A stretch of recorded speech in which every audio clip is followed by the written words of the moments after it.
You're tuning into Black and White Sports on YouTube. The no-holds-barred truth on sports.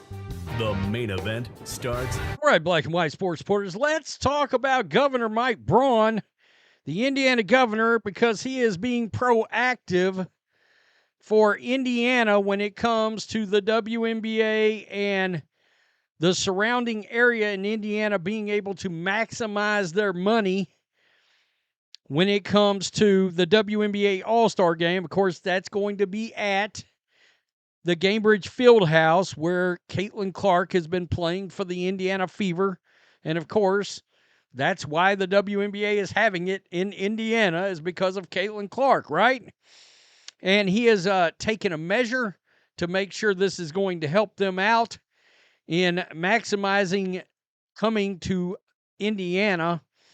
The WNBA can now access state and local tax breaks for the 2025 All-Star Game related events in Indianapolis this summer, following a new law Governor Mike Braun signed Tuesday.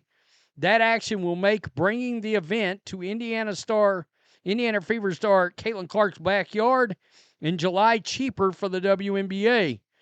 The measure expanded the Indiana law that already allowed these tax exemptions on property revenues and expenses for events like NFL Super Bowl, the NCAA men's and women's Final Four, and the NBA All Star Game, which was held in Indianapolis last year. Under the state law, events for these major sports leagues are still subject to income taxes for employees. Senate Enrolled Act 314 also exempts the WNBA from all local taxes under the Marion County admissions tax, according to fiscal analysis of the law. The WNBA All-Star Weekend is scheduled in downtown Indianapolis in July and is the first time the city has hosted the league's All-Star Game. The events that weekend are expected to include the three-point contest, skills challenge on July 18th, and the All-Star Game on July 19th. So, right there, that leads me to the question, an on-court question. Is Caitlin Clark going to be in the three-point contest since this is in Indiana?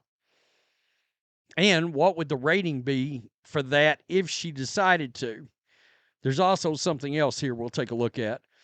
The tax-exempt language in SEA 314 was originally included in a different piece of legislation, but lawmakers made it a standalone bill to help reach Braun's desk ahead of the start of the All-Star Weekend ticket sales.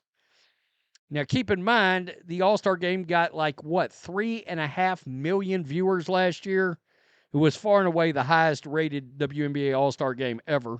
State Rep Craig Snow, a Republican Warsaw, who sponsored SEC 314 in the House, said in March that the law will, quote, allow for the WNBA All-Star Game to take advantage of the same state tax exemptions that has been enjoyed by other marquee events that have been lured to Indiana that produce a strong economic impact. Obviously, it's a huge impact. The impact of these tax exemptions on state and local governments is undeterminable, a fiscal analysis of the bill said, but any potential revenue hits could likely be offset by the economic boost from visitors traveling to Indianapolis for the WNBA All-Star Weekend event. The 2024 NBA All-Star Game generated $400 million for Indianapolis and Central Indiana, according to a report last year from Pacers Sports and Entertainment. There is a potential for similar economic boost for Central Indiana from the WNBA events this summer, especially following the league's explosion of popularity, largely stemming from Caitlin Clark. During Clark's rookie season last year, the Indiana Fever had a 246% rise in ticket sales at Gainbridge Fieldhouse. Clark also participated in the 2024 WNBA All-Star Game in Phoenix and previously said she wants to participate in a three-point contest during Indy's WNBA All-Star Weekend. So there we go. I guess she has come out and already said she's going to try to be in that event. And I guess she probably understood understands that, how big a deal that is because, well, that's her home turf, so to speak. Now, in case you're wondering, Mike Braun, he's an advocate for women's sports. Indiana Governor Mike Braun signs executive order banning transgender women, in other words, banning biological men, from college sports. And he also intends on signing the order for Trump's dismantling of the Department of Education, because I'm sure some of you viewers are gonna be like, same thing I did. What kind of a Republican is this guy? All right. I decided to go look that up. I was like, oh, what kind of Republican are you, with the side eye, right? The fuzzy eyeball. And he looks like he's pretty much in lock and step with the president. So I would say that's a pretty big deal. And I'd say this is a pretty big deal, to be honest with you. I can't remember the exact figure that they said that Caitlin Clark helped contribute to Indianapolis last year, but it was a gargantuan amount of revenue that came in. And this is going to be, I contend that this is going to be more high profile than the NBA All Star Game was this year. All right, because the NBA All Star Game the last couple of years has turned into a complete joke. I think they had the second lowest ratings of all time, or maybe the lowest ratings of all time this year. Is there a chance that the WNBA All Star Game actually draws a bigger rating than the NBA game did? And if that happens, it's going to prove a point I had when Adam Silver was trying to recruit Caitlin Clark to be part of that three-point contest, and she said, nah. It's because she would draw more interest, and Adam Silver, to his credit, I think knew it. Sometimes I wonder if the actual WNBA realizes it or knows it.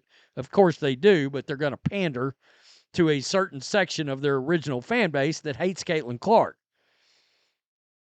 I think this is a big deal. It's a good idea, and that's going to be a very, very big event for that area, and they're obviously trying to get prepared, trying to get ready. They want to reap all the financial benefits that they can get from the influx with hospitality, hotels, rental car. I mean, you name it, restaurants.